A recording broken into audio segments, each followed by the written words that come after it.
Olá, hoje eu queria falar com vocês a respeito de desvitrificação de embriões de ICSI.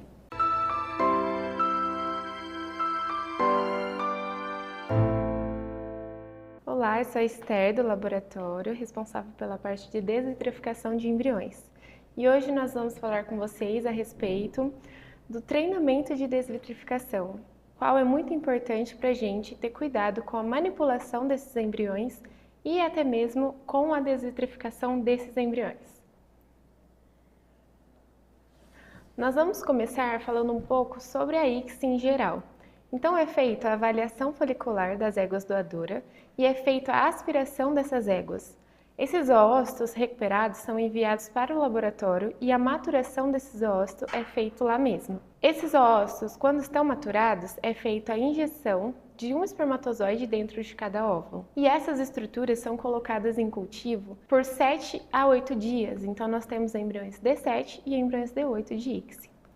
Esses embriões são vitrificados e agora são enviados para vocês fazerem a desvitrificação no local onde serão feitas as transferências. Quando vocês fizerem a desvitrificação, precisa preencher uma ficha que vocês vão receber no dia que vocês retirarem esses embriões, para a gente poder fazer com vocês o acompanhamento do diagnóstico dessas gestações. Então, com 14, 30 e 60 dias. Falando um pouco sobre as receptoras dos embriões de ICSI. Então, nós podemos utilizar tanto o ciclo natural como artificial, nos dias D4 e D5, D3 e D6, se estiver muito boa. Isso é a avaliação de cada veterinário. E também um pouco do manejo. Então, o embrião de ICSI, ele tem que ter uma égua receptora, a qual o manejo foi muito bem feito. Aqui nós colocamos até em vermelho, para que vocês lembrem sempre de ler essa página antes de fazer o procedimento. Então, temos alguns cuidados que nós temos que ter com o embrião na hora de desvitrificar. Um dos cuidados é o armazenamento desse embrião, então sempre utilizar um botijão com nível máximo de nitrogênio. Um outro cuidado é você utilizar somente o globete de baixo. Então, nós enviamos para vocês uma RAC G com os embriões na parte de baixo desse globete. Então, não reutilizar essa RAC para colocar outras coisas, como palheta de sêmen, por exemplo. Deixar somente para esses embriões, para ser mais fácil na hora de vocês manipularem essa RAC. Quando nós vamos fazer a desvitrificação, nós utilizamos uma caixa de isopor e nós temos que deixar sempre no nível máximo de nitrogênio, para facilitar a manipulação e evitar qualquer risco que possa ter com esse nitrogênio baixo. Quando a gente for retirar a palheta de dentro da RAC, nós precisamos apertar levemente no fundo do globete essa palhetinha. Por quê? Às vezes, com a manipulação da RAC ou até mesmo do botijão, essas palhetinhas elas se encostam uma na outra e acaba soltando essa tampinha. Então, para evitar que você tire do globete essa palheta e ela venha sem a tampinha, então você empurra de leve, tá? Essa palheta no fundo do globete e retira ele daí com segurança. Como que a gente sabe, então, qual lado que está esse embrião na palheta? Na palheta nós temos a informação da doadora, do garanhão, se é o embrião D7 ou o embrião D8. Então, nós vamos sempre nos guiar pelo nome da doadora. O mesmo lado que tiver o nome da doadora é o lado em que esse embrião vai estar. Então, esse lado nós temos que tomar cuidado, manter ele sempre voltado para cima, até mesmo na hora de descer essa palheta dentro do nosso meio que a gente vai utilizar. Então, essa é a parte muito importante que nós temos sempre que gravar, o lado da doadora sempre voltado para cima. Evitar a manipulação de mais de uma palheta.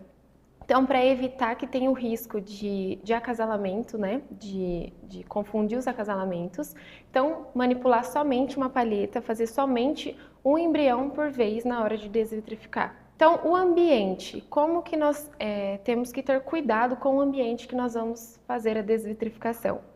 Então, nós precisamos manter sempre um ambiente limpo, evitar qualquer tipo de cheiro, como por exemplo, desinfetante para fazer a limpeza. Vamos evitar qualquer um que tenha cheiro. Se a gente for utilizar um álcool, por exemplo, pode utilizar, mas deixe essas partículas do álcool abaixar para a gente não manipular o embrião nesse ambiente com qualquer tipo de cheiro. A luminosidade, então às vezes a gente vai num aras ou algum local que tem uma janela bem embaixo nós vamos desvitrificar esse embrião bem embaixo da janela. Então a gente tampa com algum paninho, alguma coisa, para não ter uma luz direta ali na hora que você está manipulando esse embrião. Aqui a gente vai falar um pouco da morfologia, então, do embrião de ICSI, tá? Aqui nós temos uma imagem de um embrião logo após a desvitrificação. Então, às vezes, ele ainda precisa de um pouquinho, né, de um tempinho ali rápido, para ele expandir novamente. Uma imagem de isso não significa que é um embrião ruim, tá? Ele só está ali no processo mesmo da desvitrificação para ele expandir novamente. Então, ali após, né, a desvitrificação, como que ele vai ser um embrião classificado como bom? É um embrião com a massa homogênea e a zona pelúcida bem fininha. Tem a particularidade de cada embrião, então, às vezes o formato dele pode ser diferente porque o oócito era um oócito com formato diferente. Também não significa que é um embrião ruim. Nós classificamos os embriões como bons antes de fazer a vitrificação desses embriões. Então aqui, rapidamente, alguns materiais então necessários para a gente fazer o procedimento. Pipeta e ponteira, né, específica para as ponteiras específicas para cada pipeta. Placa, a gente pode utilizar a placa Petri, que é a que a maioria do pessoal utiliza no campo para fazer a lavagem dos embriões convencionais. Um cronômetro, uma lupa de boa qualidade, por quê? Boa qualidade a gente coloca aqui. Os embriões de ICSI, eles são pequenos, então às vezes o pessoal, né, estranha até um pouco na hora de visualizar esse embrião, então tem que ver a lupa se ela consegue visualizar o embrião também. Mesa aquecedora, então pode ser a que você tiver no aras, não tem nada específico. Caixa de manipulação, pinça de manipulação, banho-maria seco para a gente fazer o aquecimento desse meio que a gente vai utilizar, o meio holding, que é o que vocês utilizam, e o material de invase e transferência desse embrião, que pode ser utilizado, o que vocês utilizam no campo, e a palheta de 0,25. Então aqui alguns preparos, né, para início do procedimento, então utilizar o álcool para limpeza dos materiais, mas como eu já falei, esperar um pouco, pelo menos uns minutinhos, para vocês abaixarem essas partículas, tá? Antes de manipular. A placa aquecedora, que a gente vai utilizar para o procedimento, 37 graus e meio. O banho-maria a seco, 37,5 também, para fazer o aquecimento desse meio holding.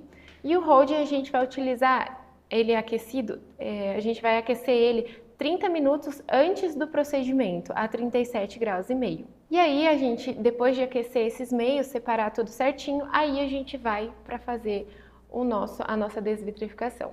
Aqui tem o passo a passo, então, de como que a gente faz a retirada da palheta de dentro da rack, tá? Então, como eu tinha falado, a gente empurra um pouquinho a tampa, né, no fundo, e retira essa palheta, e a gente vai precisar retirar a tampa dessa palhetinha para deixar ela pronta para desvitrificação. Quando a gente for fazer a retirada da tampa dessa palhetinha, a gente precisa tomar muito cuidado. Por quê? A gente tem que tirar o mais reto possível.